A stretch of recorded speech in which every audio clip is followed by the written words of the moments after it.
Projectile motion. Projectile. What is a projectile? An object that is in flight after it being thrown or projected is called a projectile. Generally, while you're playing to a ball, people used to throw the ball with respect to ground to a certain height by making an angle. That is called as projectile. So whenever you throw a ball in air other than 90 degree, by making some angle theta, will act as projectile. Projectile motion. The motion of a projectile which is in flight after being thrown or projected is called projectile motion. It can be understood as a result of two separate simultaneously occurring components of motion, that is along x as well as y axis, because whenever you throw an object into air other than 90 degree with respect to horizontal, so the motion of the object is in a plane. So any vector which is in a plane can be resolved into how many components? Two components, one along x-axis, another one along y-axis. In the same way, as the motion of the object is in a plane, it can be resolved into two components, one along x-axis, another one along y-axis. The component along the horizontal direction is without acceleration, because whenever you throw an object, there is no need of any acceleration. Acceleration due to gravity is always acting in vertically downward direction. So the influence of acceleration due to gravity on the object moving along x-axis is zero. The effect is zero actually. So that's the reason the component along the horizontal direction is without acceleration. That means the body moves with a constant velocity. The component along the vertical direction is with constant acceleration under the influence of gravity. So if you take the y-axis or y component, definitely the motion of the object is dependent on acceleration due to gravity. That means it moves with constant acceleration.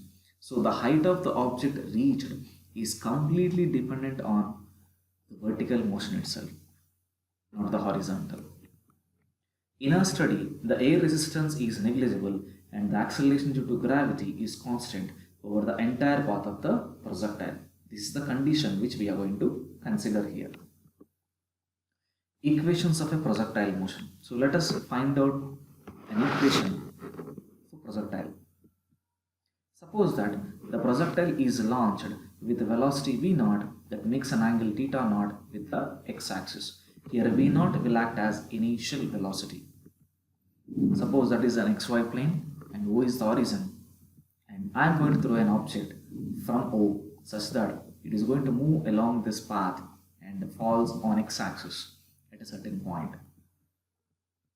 Now, in order to find the velocity at this particular point, that is at point O, you have to draw a tangent along the direction of motion, so which represents the instantaneous velocity, which will act as initial velocity here. So this is the direction of initial velocity. Now let theta naught be the angle made by the projectile. Now acceleration due to gravity always acts in vertically downward direction. So as the body is moving in the upward direction, acceleration is taken as negative. That is a minus g j cap. J cap represents it is along vertical direction. That is along y-axis. Acceleration acting on the projectile is due to gravity, which is directed vertically downward. So a bar is equal to minus g j cap. Why we got minus here? Because the motion of the object is upward and the acceleration is acting in downward. Both are in opposite direction. So we are taking minus here. Or ax is equal to 0 and ay equal to minus g. That means if you resolve this acceleration into two components, so the value of this a bar along x-axis will be equal to 0 because it is along vertical direction. So the value of y along x is how much? 0. That's the reason the acceleration along x-axis is equal to 0, whereas the acceleration along y-axis is equal to minus g. The components of initial velocity v naught are. Now here if you see, the velocity is in a plane. Now that means this velocity can be resolved into how many components? Two components, one along x-axis and the one along y-axis.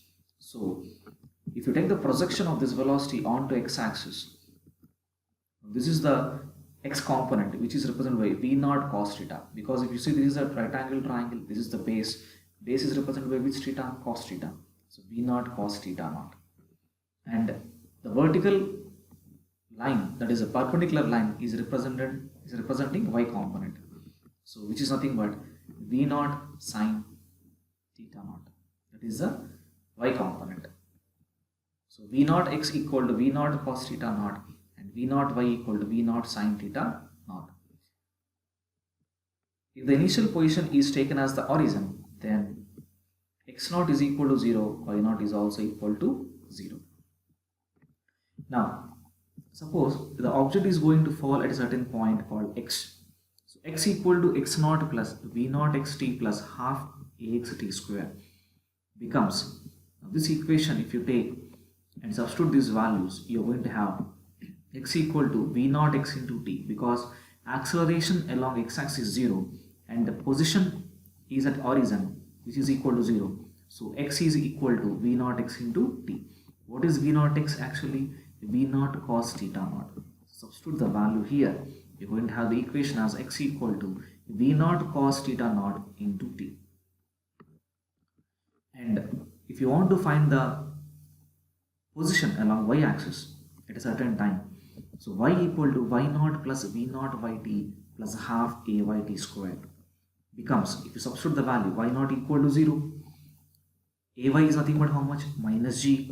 So you have the equation as y equal to v naught y, means v naught sin theta naught into t minus half gt square. So this is the position equation along x as well as y.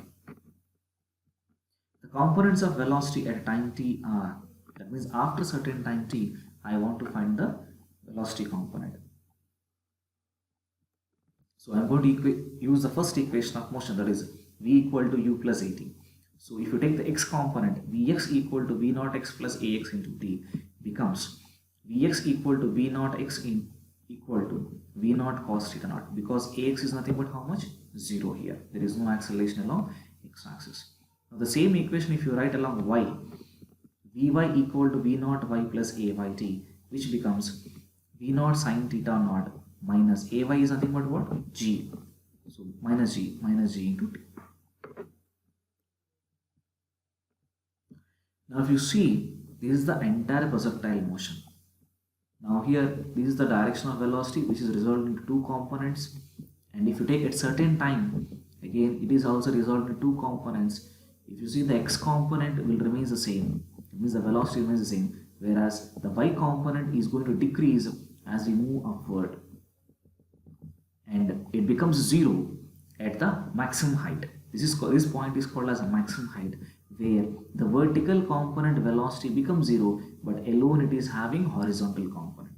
Now from here it starts moving in downward direction, where the horizontal component will remain constant, but the vertical component increases, but in the opposite direction. That's the reason if you see this equation, it is taken as minus. Minus represents it is opposite to the initial value. Again it reaches and falls here exactly. So here it is v naught cos theta naught will remain the same, but if you see the velocity component here, it is a minus v naught sin theta naught. That means with what velocity you are going to project here, with the same velocity it is going to reach the ground, but in opposite direction. That's the reason you are going to have minus v naught sin theta naught. But here it is v naught sin theta naught alone. Note: the horizontal component of velocity remains constant throughout the motion. I already told you v naught cos theta naught will remain the same at any instant. But the vertical component reduces to 0 as its peak of the path and again increases in the opposite direction. That means from here to here it decreases and becomes 0. Again from highest point to the lowest point again it increases, but in the opposite direction because it is moving in downward direction. The magnitude of velocity of the projectile at any instant t is given by Vt equal to root over x square plus y square, because it is a right angle triangle. So if you want to find you can use Pythagoras theorem. If you want to find the resultant velocity, when you use Pythagoras theorem, the x component is v naught cos theta naught, so v naught square cos square theta naught, plus y component is v naught sin theta naught minus gt, so v naught sin theta naught minus gt whole square. The direction of velocity of the projectile at that instant t is given by. Now we have to find the value of beta. So tan beta equal to y component by x component. What is the y component here? V naught sin theta naught minus gt by v naught cos theta naught. That is the direction. So this represents magnitude and this represents direction.